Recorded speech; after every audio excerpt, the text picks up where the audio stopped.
Assalamualaikum warahmatullahi wabarakatuh. Ya, kita akan bicara masalah inventory atau piutang. Sebelum kita mulai belajar, sama-sama kita berdoa dulu.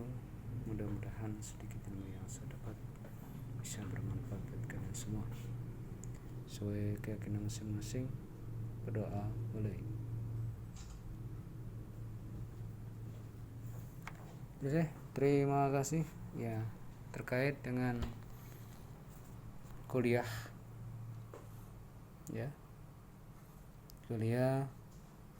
kelanjutan pertemuan 4, yaitu inventory atau persediaan.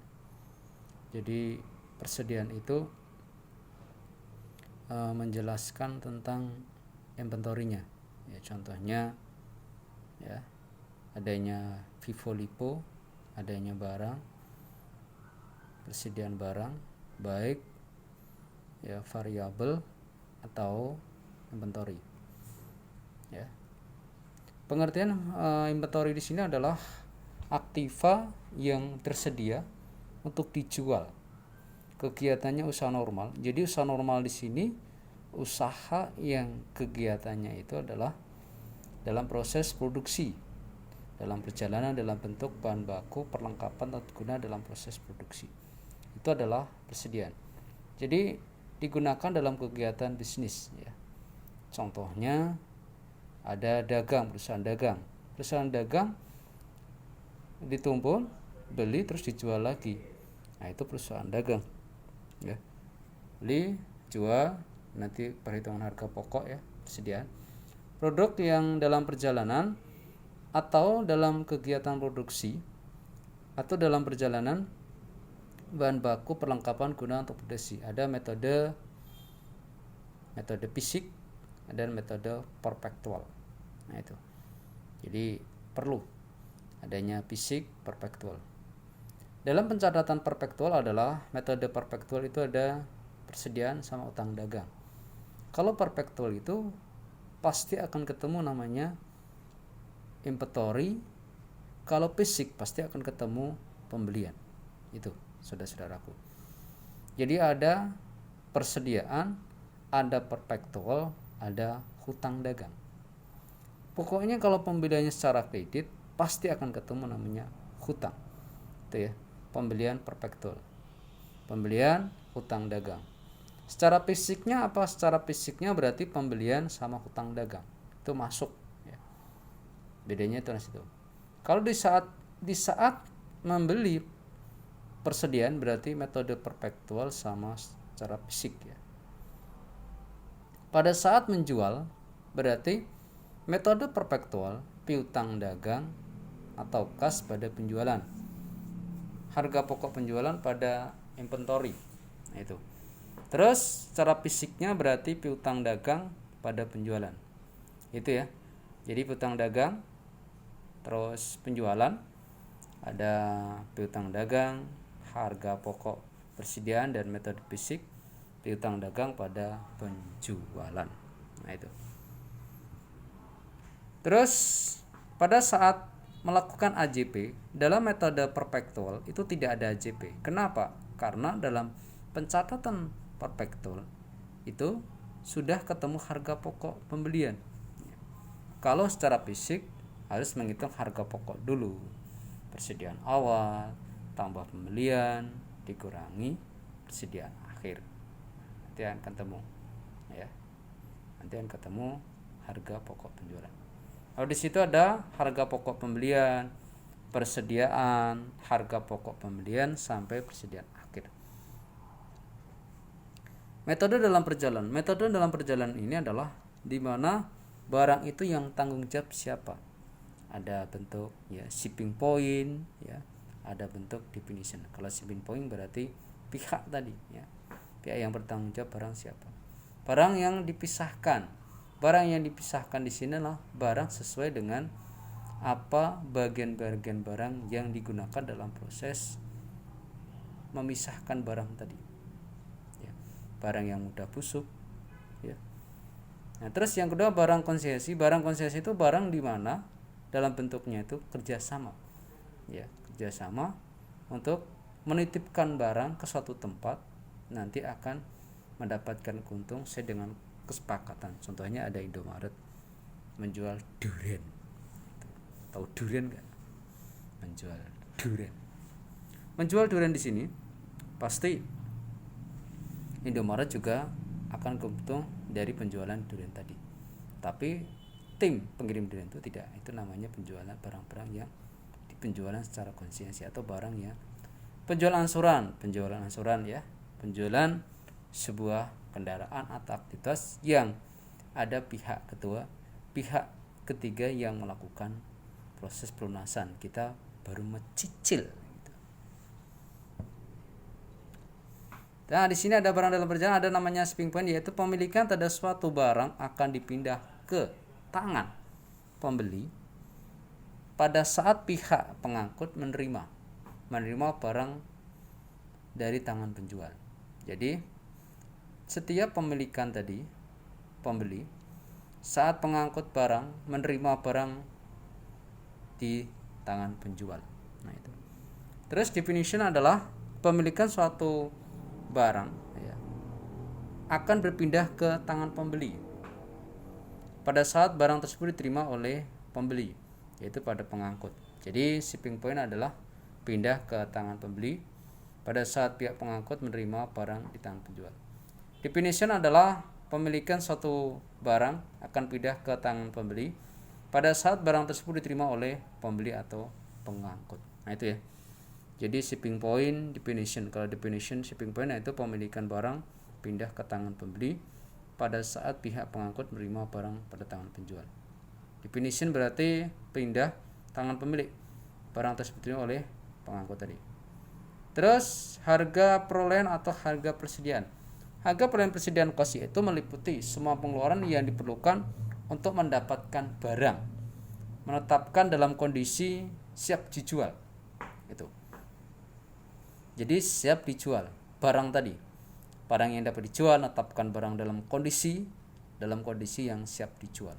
Nah, itu perlu adanya penjualan di saat adanya produksi tadi ya. Produksi yang digunakan tadi. Contohnya produksi. Nah, terus ya, menetapkan kondisi saat dijual tadi. Ada metode FIFO-LIFO. Ya, masuk pertama, keluar pertama. Metode rata-rata. Jadi masuk pertama, jadi barang tadi akan dikeluarkan pertama ya. Berarti masuk terakhir akan dikeluarkan pertama. Nah, rata-rata berarti pembagian. Ini secara fisik dan perpektual. Ya, itu metode harga perolehan persediaan tadi. Ya.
Contoh dalam metode fisik berarti ada pembelian pada kas, itu secara fisik.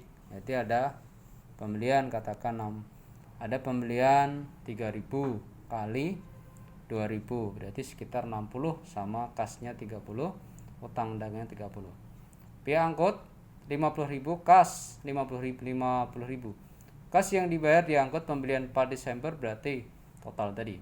Terus utang dagang, retur pembelian pada Desember tadi sebanyak 100 unit ya. Ada utang dagang sama retur pembelian.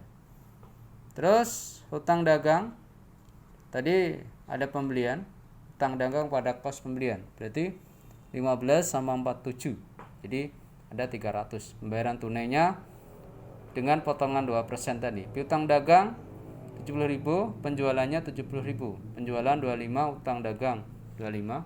Retur penjualan tadi ada retur penjualan pada piutang dagang. Berarti ada 2 juta, piutang dagangnya 2 juta. Terus ada tanggal 25 Desember ada kas sama potongan. Ya, bedanya apa sih? Bedanya perpektual tadi adanya presiden sama pembelian gitu. Jadi ada potongan penjualan, ada kas, ada itisal laba rugi, ada presiden. Itu adalah metode perpektualnya.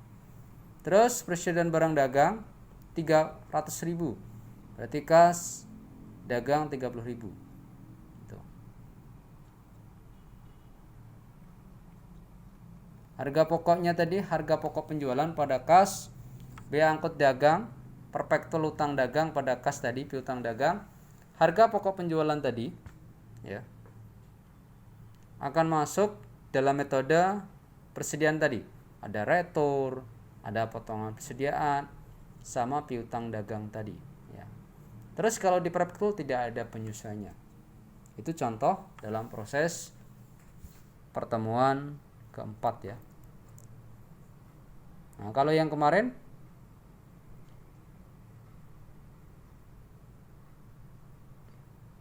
metode rekonsiliasi ya. Berarti sebelum ya rekonsiliasinya tadi, total yang kemarin itu adalah laporan rekonsiliasi bank. Rekonsiliasi saldo 7 juta. Nah, itu dari saldo yang sebelum saldo. Untuk perusahaan dalam perjalanan penambahan piutang karena bank ada piutang dagang, pendapatan bunga, terus tambah rekonsiliasi 7 juta ditambah dengan penerimaan piutang sama pendapatan bunga. Totalnya adalah 895. Terus cek kosong biaya bank dan salah catat, nah itu dikoreksi baru nanti dikurangi. Pengurangannya cek kosong 2 juta. Itu dari mana 2 juta 60 itu dari soal. Biaya bank 20.000. Terus salah catat 27.500. Jadi totalnya adalah 2.350. Total setelah dikonsumsi berarti 5.545. Dalam saldo awal sebelum rekonsiliasi ada penambahan 500, salah catat 180, jumlah penambahan 65, pengurangan cek yang beredar 635, berarti totalnya tadi 5.445. Itu adalah bentuk rekonsiliasi ya. Jadi itu aja gambaran teori yang saya jelaskan. Silahkan nanti kalian ada masalah silahkan melakukan penjelasan di classroomnya, karena saya metode ini kalau pakai Math jaringannya juga putus-putus, ada nyambung ada yang enggak. Itu aja, silahkan tanya di classroom, insya Allah nanti saya akan jawab baik pertanyaan maupun baik video. Oke, terima kasih atas waktunya. Assalamualaikum warahmatullahi wabarakatuh.